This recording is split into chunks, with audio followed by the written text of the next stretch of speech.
We've unpacked nearly everything there is to Starfield ahead of the game's anticipated launch, but there's still one huge system we need to talk about. My name is Codiak, this is Legacy Gaming. Grab your pistol, strap on that jetpack. Today's video is all about combat. I'm excited to announce that Legacy Gaming is giving away copies of Starfield, and you can enter right now for your chance to win. To learn more, head over to our website legacygaming.gg and click on the News tab up top. Follow the instructions, enter for your chance to win, and good luck. Before we dive in, I want to remind everyone that this is the 5th video in our Starfield road to launch. We're covering everything from character customization to companions and factions, and even the various progression systems in the game. If you want a complete look at Starfield from soup to nuts, I recommend starting at the first video and working your way up. Today we're talking combat, and I don't think there'll be a lot of surprises here, because what the Bethesda team has shown off is a rather straightforward combat system, and more or less what we've come to expect from the developer.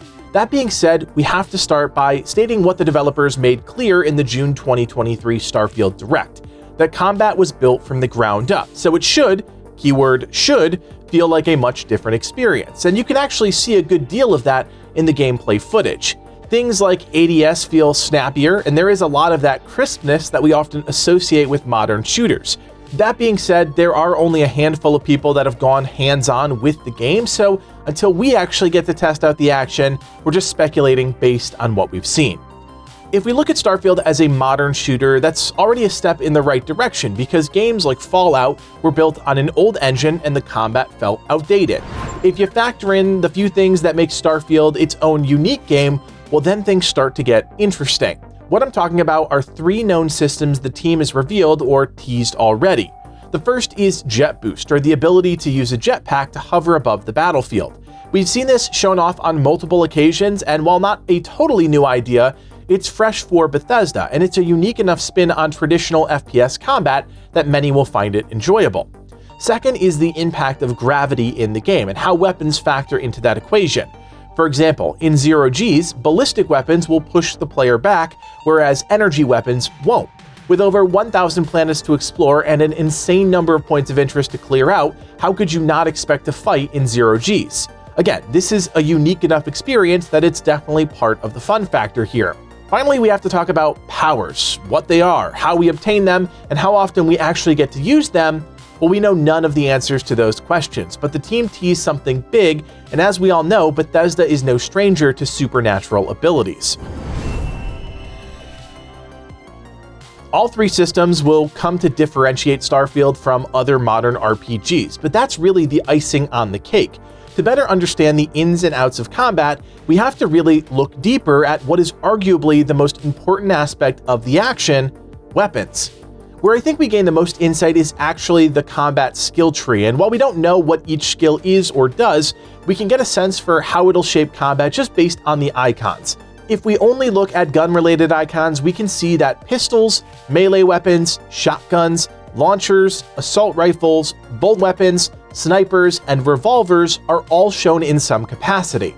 It might not correlate to a direct damage increase with each type of weapon, but there's a good chance if the team is showing off the type of gun, it's going to be usable. What we do know for certain is that weapons will all fall into one of 3 classifications: ballistic, energy, or electromagnetic. And I think it's pretty safe to assume those types will be a factor when considering how effective a weapon is against a certain type of enemy, an example being unarmored, armored, or even possibly alien. What I am truly worried hasn't been improved too much is melee combat. We've only seen the combat knife and rescue axe in action, but by all accounts, things seem rather basic, with a simple blocking system and an attack chain that strings together just a few varying animations. I'll reserve full judgment until I go hands-on, but I think the writing's on the wall that the clear focus from the developers was on the gunplay. With that in mind, let's take a look at some of the interesting weapons already revealed by the team, and we are going to focus on special named weapons, those that we believe are either the baseline weapon or a unique pickup that players can get either through special points of interest or crafting. As always, I encourage you to pause the video and check out the stats for yourself, as I'm not going to read everything on the screen. First is Beowulf, a common ballistics rifle. There's also Brawler's Equinox, an electromagnetic laser rifle. This gun also features a unique effect, dealing double damage when gun bashing. We also have Coachman, a common ballistic shotgun. There's also Drumbeat, another common ballistics rifle, and Ember, an interesting energy-based laser pistol.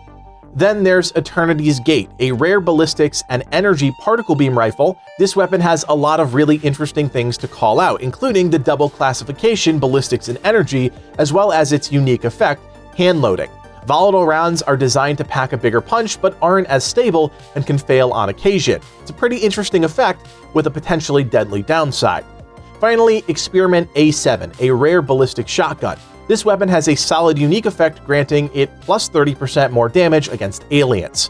We have seen a few other weapons that fall more in line with traditional Bethesda naming, like the modified calibrated Razorback, which gives you an idea of the quality and pre-existing mods on the weapon. Now, speaking of mods, what is a good space RPG without the ability to finely tune your weapons to be the ultimate alien killing tools of destruction? From the menu, you'll notice that each gun has the potential for mods. These are attachments that can be purchased, crafted, or looted, and then applied to the appropriate weapon. In the one instance we've seen of this user interface, we saw a player manipulating the Drumbeat rifle. Here, we're able to see 5 of the 7 moddable components: the receiver, internals, optics, magazine and battery, and muzzle.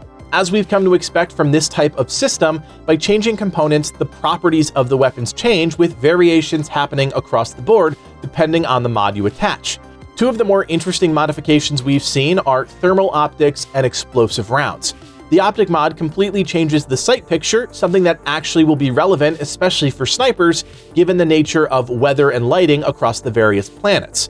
As the name suggests, the ammo mod changes the ammo type, and in the June Starfield Direct, we got to see what an explosive round weapon looks like in action.